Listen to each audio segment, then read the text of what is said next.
Ang ikapitong bahagi ng recap sa buhay ni Naruto. Ang kapanganakan ng Ten Tails Jinchuriki. Ginamit ni Obito ang kanyang bagong kapangyarihan para sirain ang harang, pinilit ang Hokage na ilagay ang enerhiya na ginagamit nila patungo sa harang para lumaban sa halip. Dahil mayroon silang immortal na katawan, inilunsad nila ang unang pag-atake upang malaman ng iba ang kanilang magagawa tungkol sa mga bagong kakayahan ni Obito, ngunit mabilis silang natalo. Sina Naruto at Sasuke ay nakipag-ugnayan din sa kanya ngunit halos mapatay, iniligtas lamang ni Naruto gamit ang kanyang chakra arms upang i-link kay Minato para may teleport niya sila sa ligtas na lugar. Tulad ng dati sina Naruto at Sasuke ay pinagsama ang kanilang mga pag-atake, kasama si Minato at ang pangalawang Hokage na nag-coordinate ng teleport para makakonekta ang pag-atake. Ang Truth-Seeking Balls ni Obito ay naglaho ng karamihan sa pag-atake at ang pinsalang natamo niya ay mabilis na naghilom muli. Mula sa pag-unlad at ilan sa mga nakaraang palitan, napagtanto ni Minato na nagawang i-neutralize ni Obito ang ninjutsu. Nais ni Gamakichi na gumawa ng panghuling kontribusyon sa laban gamit ang kanyang starched syrup gun. Sinamantala ang pagkakataong ito ni Minato upang subukan at mga tuwiran sa pagpapaalala kay Obito sa kanyang dating pangarap na maging Hokage, ngunit binatikos ito ni Obito ang titulo at ang mga may hawak nito dahil nalampasan niya sila. Nainsulto si Naruto hindi lamang dahil ito ay isang bahagyang laban sa kanyang ama kundi dahil din sa hindi niya tinalikuran ang kanyang pangarap na maging Hokage tulad ng ginawa ni Obito. Ang pangalawang Hokage ay nag-teleport sa kanya para kay Obito at siya ay sumalakay gamit ang Rasengan na matagumpay na nakapinsala kay Obito. Napansin ni Naruto na hindi na-neutralize ang pag-atake ni Gamakichi at napagtanto niyang vulnerable siya sa Shinjutsu na may natuklasang kahinaan. Nakulong ni Obito ang alyansa sa isang harang at sinimulang mag-charge ng maraming tailed beast balls na gagamitin niya para punasan ang lahat sa loob nito. Napansin ni Minato na hindi niya magagawang e-teleport silang lahat sa tamang oras kaya nag-isip si Naruto ng ibang diskarte. Iniugnay niya ang kanyang chakra kay Minato at malayo ang ibinalik ang mga chakra cloak ng alyansa na nakikipag-network sa lahat gamit ang Flying Thunder God technique ni Minato, na pinahintulutan siyang e-teleport ang lahat sa labas ng harang. Ginawa rin ito ni Minato at pagkatapos ay labis na ipinagmamalaki ang kanyang anak na nagsasabing gusto niyang magkaroon sila ng mas maraming oras upang mag-usap. Sumagot si Naruto na hindi na kailangan dahil nakilala na niya ang kanyang ina at ipinaliwanag nito ang lahat. Sina Naruto at Minato ang bawat isa ay pumasok sa Tailed Beast mode na pinagsanib ni Naruto ang kanyang Sage mode upang busugin ang kanilang ibinahaging Rasengan sa Shinjutsu. Ang pangalawang Hokage ay nag-teleport sa kanila kay Obito at sila ay sumalakay ngunit hinarangan niya ito ng kanyang Truth-Seeking Balls. Upang magpatuloy sa kanyang mga plano, gumawa si Obito ng replika ng God Tree. Ang unang hakbang sa pagbuo ng walang katapusang Tsukuyomi, ang puno ay nagsimulang sumipsip ng chakra mula sa mga malapit hanggang sa sila ay mamatay, isang kapalaran na muntik nang sumuko si Naruto hanggang sa siya ay nailigtas ng ikatlong Hokage. Itinuro ni Obito ang dumaraming bilang ng mga nasawi bilang karagdagang katibayan na dapat tumigil si Naruto sa paglaban na lalong nagpapahirap sa kanila. Hindi natin nagsisasake sa mga salita ni Obito, ginamit niya ang Susanoo para tadtarin ang puno at pagkatapos ay kinutya si Naruto sa pagsuko. Naalala ni Naruto ang kanyang pagnanais na huwag mawala si Sasuke o sinuman sa bagay na iyon, at muling nagpasigla na sumama kay Sasuke sa opensiba. Kahit na ang kanilang Shinjutsu na pinahusay, ang Tailed Beast Mode at ang Susanoo ay maaaring kumpletuhin kay Obito, sila ay individual na hindi nagawang talunin siya. Nagpatuloy si Obito na kumbensihin si Naruto na huminto ngunit hindi niya ito pinansin, pagkatapos ay pinahiran ni Sasuke ng kanyang Susanoo ang nakabuntot na Beast Mode ni Naruto na nagbibigay kay Kurama avatar ng espada at baluti. Nang maramdaman na ito na ang huling palitan, gumawa si Obito ng espada at kalasag mula sa sarili niyang Truth-Seeking Balls. Gumawa si Naruto ng Rasengan sa bawat buntot ni Kurama na ginagabayan ng kanyang mga kaibigan mula sa Konoha sa isang coordinated na pag-atake, sinisira nito ang kalasag ni Obito at sa sandaling hiniwa ni Naruto at Sasuke si Obito gamit ang kanilang espada, ay nagsimulang lumabas ang mga buntot na hayop mula sa katawan ni Uchiha upang ang pinagsamang kalyadong shinobi ay pinipilit ang pagkakataon na bunutin sila. Ang paghatak ng digmaan para sa mga buntot na hayop ay nagugnay sa kamalayan ni Naruto kay Obito, Ipinaalala ni Naruto kay Obito ang kanyang naunang pag-aangkin na siya ay walang iba at nagtakdang patunayan sa kanya na siya si Obito Uchiha, lalo na si Obito na kilala noon ni Kakashi. Itinuro ni Naruto ang kanilang pagkakatulad kung paanong pareho silang mga ulila at dahil doon ay gusto nilang maging Hokage.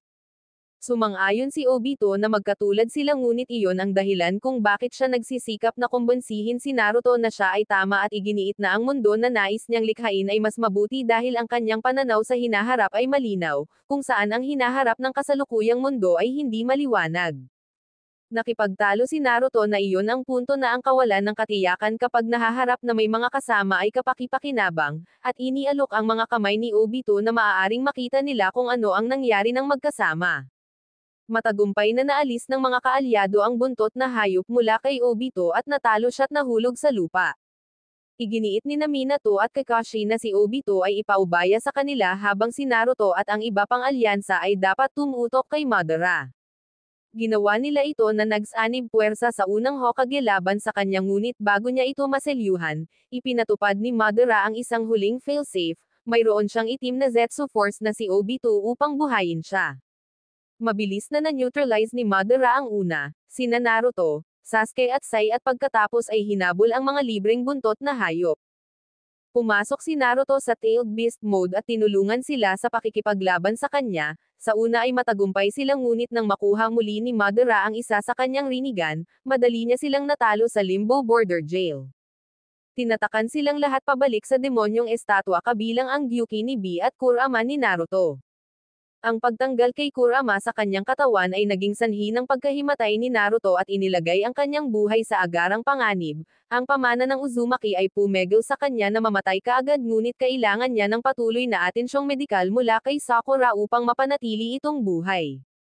Sa payo ni Kurama bago ito nahugot, dinala ni Gaara si Naruto kay Minato upang ang bahagi ng chakra ni Kurama kay Minato ay masil sa kanya, na nagligtas sa kanya.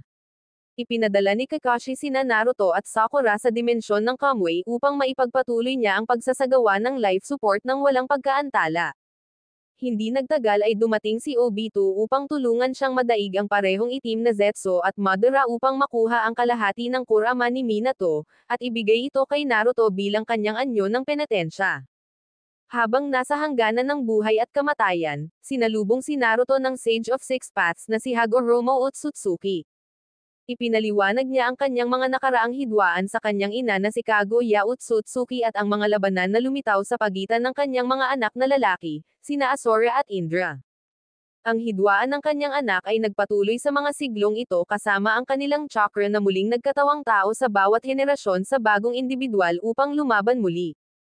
Si Naruto ang kasalukuyang reincarnated ni Asura habang si Sasuke ang reincarnated ni Indra. Hindi nagulat si Naruto na may naramdaman siyang ganun nang nakilala niya si Sasuke sa panahon ng Limang Kage Summit. Dahil sa mga layunin ni Madara para sa mundo, tinanong ni Hagoromo kung siya at si Sasuke ay maaaring magsanib puwersa upang pigilan siya, isang gawaing hinihikayat lamang siya ng mga positibong salita ng buntot na hayop tungkol kay Naruto. Ibinigay niya kay Naruto ang Six Paths Yang Power, ng kalahati ng kanyang chakra at Six Paths Sage Mode upang matulungan siya sa kanyang layunin. Nang magising si Naruto ay pinabalik siya ni Obito sa totoong mundo, doon niya pinigilan si Madara na patayin si Might Guy at ginamit ang kapangyarihan ni Hagoromo upang patatagin ang puwersa ng buhay ni Guy mula sa paggamit ng 8 Gates Release Formation. Nagulat sa biglaang pagtaas ng kapangyarihan ni Naruto, si Madara ay natamaan ng Sage Art Love Release Rasen Shuriken ni Naruto, na pinalakas ng chakra ni Goku at agad na pinutol ang higanteng puno na nilikha ni Obito kanina. Nang dumating si Sasuke, pumasok si Naruto sa Six Paths Sage Mode at nagsimula silang tumaas kay Madara. Napagtantong ang kanyang bintana ay nagsasara ay sinundan ni Madara si Kakashi at kinuha ang kanyang Mangekyou Sharingan gamit ito upang sundan si Obito. Lumitaw si Sakura ilang sandali pa ay ipinadala ni Obito upang hindi siya patayin ni Madara. Wala siyang magawa sa mata ni Kakashi, kaya ginamit ni Naruto ang kapangyarihan ni Hagoromo para ibalik ang nawala mga taon na ang nakakaraan. Hindi nagtagal ay bumalik si Madara na hawak ang kanyang Rinnegan at itim na Zetsu na kontrolado ang katawan ni Obito. Agad na ipinagpatuloy ni Naruto at Sasuke ang kanilang pag-atake ngunit mas madaling nakakilos si Madara, siya ay bumangon sa langit na naghahari sa mga ito ng Chibaku Tensei upang panatilihing abala ang mga ito habang pinaplano niya ang Infinite Tsukuyomi sa mundo. Habang winasak ni Naruto ang natitirang satellite, protektahan ni Sasuke gamit ang kanyang Susanoo sina Naruto, Sakura at Kakashi mula sa walang katapusang tingin ng Tsukuyomi. Pinalabas niya sila sa sandaling natapos na ang ilusyon sa paghahagis at lumabas sila upang makita ang kanilang mga sarili na nag-iisa kasama ang natitirang bahagi ng mundo, na nakabalot sa Diyos na kapanganakan ni Madara ng isang mundo ng mga puno. Habang hinarap sila ni Madara at sinimulang ipaliwanag kung paano niya nailigtas ang mundo, ay sinaksak siya ng itim na Zetsu sa likod. Ang itim na Zetsu pagkatapos ay inilipat sa katawan ni Madara mula kay Obito at pinilit siyang sumipsip ng chakra ng mundo na nagko-convert sa kanya sa isang babae, na kinilala ni Naruto at Sasuke bilang si Kaguya Otsutsuki. Salamat sa panonood, magpatuloy sa ika-8 bahagi. Ang paghampas ni Kaguya Otsutsuki.